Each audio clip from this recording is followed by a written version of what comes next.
जोधपुर नामक शहर में मनीष अपनी पत्नी शीला के साथ रह रहा था। उनके 2 बच्चे थे जिनका नाम राहुल और रिंकी था। सब अच्छे से चल रहा था कि एक दिन शीला की बहुत तबीयत खराब हो जाती है। बहुत इलाज करवाने के बाद भी शीला ठीक नहीं हो पाती है और एक दिन उसकी मौत हो जाती है। शीला की मौत के बाद बच्चे अकेले पड़ जाते हैं, तो मनीष उनकी परवरिश के लिए एक मीना नाम की लड़की से दूसरी शादी करता है और सब खुशी खुशी रहने लगते हैं। एक दिन मनीष को काम के सिलसिले में कहीं बाहर जाना पड़ जाता है। मनीष के बाहर जाते ही मीना दोनों बच्चों को बहुत डांटती, पिटाई करती और पूरा घर का काम करवाती। मीना अब हर दिन बच्चों के साथ ऐसा ही किया करती। एक रात दोनों बच्चे आपस में बात करते हैं। दीदी, ये दूसरी माँ कितनी बुरी है। हम इसकी पूरी सच्चाई अपने पापा को बता देते। कितनी खड़ूस से मारती रहती है हमें दिन भर। कोई फ़ायदा नहीं राहुल, पापा अपनी बात पे यकीन नहीं करेंगे। वो सोचेंगे कि अपन झूठ बोल रहे हैं। सब ऐसे ही चलता रहता है। बच्चे अपने पिता को कुछ नहीं बता पाते। एक दिन मनीष को लंबी छुट्टी के लिए बाहर जाना पड़ जाता है। तभी मीना को मौका मिल जाता है दोनों बच्चों को घर से बाहर निकालने का। अब तो मैं इस मौके को हाथ से जाने नहीं दूंगी और इन बच्चों को ठिकाने लगा। एक दिन दोनों बच्चे रात को सो रहे होते हैं। तभी मीना उनको आवाज़ लगाकर बुलाती है, माँ, इतनी रात को क्यों जगा रही हो? तुम्हारे पापा मुसीबत में हैं, हमें उन्हें ढूंढने निकलना होगा। फिर मीना दोनों बच्चों को लेकर एक सुनसान रास्ते से निकल पड़ती है। पूरे रास्ते रिंकी और राहुल अपने पापा के बारे में पूछते रहते हैं, परंतु मीना उन्हें कुछ नहीं बताती है। मीना दोनों बच्चों को सुनसान जंगल में ले जाकर छोड़ देती है और उनसे बोलती है कि तुम यहाँ बैठो, मैं अभी पानी लेकर आती हूँ। मौका पाते ही मीना वहाँ से निकल जाती है और वापस लौटकर नहीं आती। दोनों बच्चे डरते डरते माँ का इंतजार करते रहते हैं। लगता है राहुल, माँ हमें जंगल में अकेला छोड़ के चली गई। दोनों बच्चों को अब यकीन हो जाता है कि माँ अब लौटकर आने वाली नहीं है। तभी दोनों बच्चे रोते हुए आगे बढ़ते हैं और उन्हें आगे चलकर एक बांस से बना घर दिखाई देता है। दोनों सोचने लगते हैं कि वहाँ चलते हैं, हो सकता है वहाँ कोई हो और वो हमारी मदद कर दे। उस घर के पास जाकर दोनों दरवाज़ा खटखटाते हैं, लेकिन वह दरवाज़ा अपने आप ही खुल जाता है। फिर वहाँ दोनों धीरे धीरे अंदर जाते हैं। अंदर का नज़ारा देखकर दोनों के होश उड़ जाते हैं।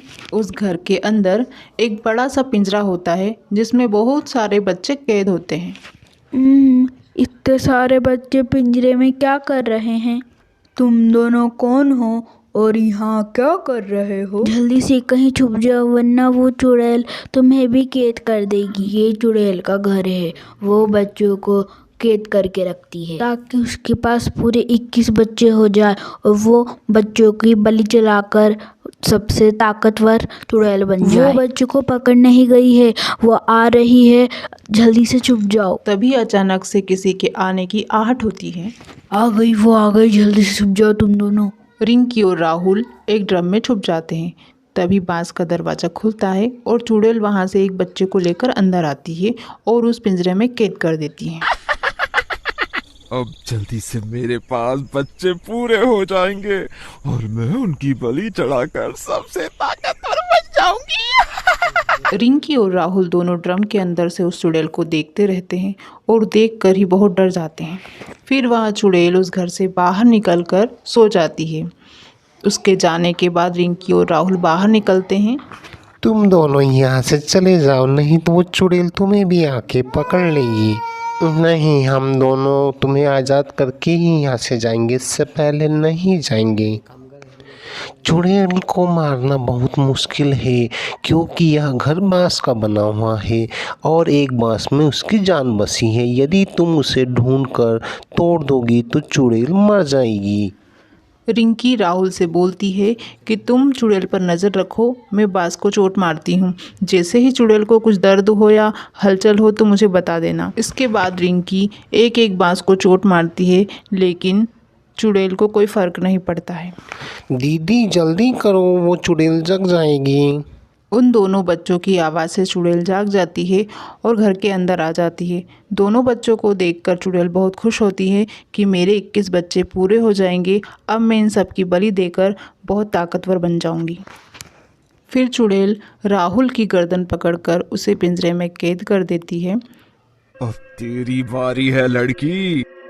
आजा आजा मेरे पास। अब चुड़ैल रिंकी के पास जा रही होती है, पर रिंकी बांस में मारना बंद नहीं करती है। तभी जैसे ही रिंकी एक बांस में मारती है, चुड़ैल जोर से चिल्लाने लग जाती है और नीचे गिर जाती है। लगता है वो बांस मिल गया जिसमें चुड़ैल की जान बसी हुई थी। फिर रिंकी उस बांस के टुकड़े टुकड़े कर देती है, जिससे चुड़ैल की वहीं पर मौत हो जाती है। उसके बाद सारे बच्चे उस चुड़ैल के कैद से आज़ाद हो जाते हैं और खुशी खुशी रहने लगते हैं। रिंकी और राहुल भी अपने घर जाकर अपने पापा को सारी बातें बताती है। बच्चों की बात सुनकर मनीष बहुत गुस्सा हो जाता है और मीना को घर से बाहर कर देता है, जिसके बाद दोनों बच्चों की परवरिश वहाँ खुद ही करता है।